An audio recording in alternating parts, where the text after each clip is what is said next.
வலைக்கம். நான் இன்னைக்கு திரும்ப ஒரு அப்டேட்டோட தான் வந்திருக்கேன். ஜயானோட ஹெல்த் பத்தி.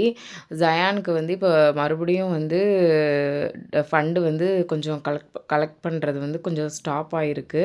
கொஞ்சம் மறுபடியும் எல்லாரும் கொஞ்சம் ஃபண்டு ரைஸ் பண்ணிங்கன்னா அவனுக்கு ரொம்ப ரொம்ப யூஸ்ஃபுல்லாக இருக்கும். 7 வயசு குழந்தை எவ்வளோ ஸ்ட்ரகிள் பண்ணிகிட்ருக்கான். எல்லோரும் நம்ம கண்ணார பார்த்துட்டு தான் இருக்கோம்.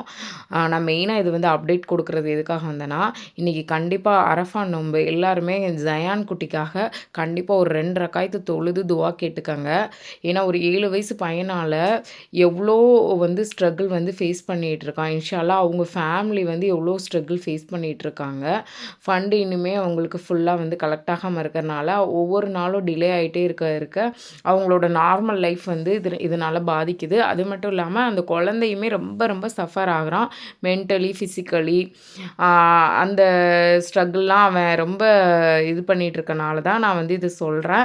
கண்டிப்பாக எல்லாருமே உங்களால் முடிஞ்ச அமௌண்ட்டை டொனேட் பண்ணுங்கள். அண்ட் அரஃபா நோன்பு வச்சுருக்கவங்க எல்லாருமே கண்டிப்பாக ஜயானுக்காக துவா கேளுங்க. துவாவால் மாற்ற முடியாது எதுவுமே இல்லைன்னு சொல்லுவோம் இல்லையா? கண்டிப்பாக ஜயானுக்காக நீங்கள் துவா கேட்குற ஒவ்வொரு துவாவும் அல்லா இடத்துல அவனுக்கு சீக்கிரமாக அந்த இன்ஜெக்ஷனுக்காக ஃபண்டு ரைஸ் ஆகும். இன்ஷா அல்லாஹ் இதை எல்லாருக்கும் ரீபோஸ்ட் பண்ணுங்கள், ரீஷேர் பண்ணுங்கள்.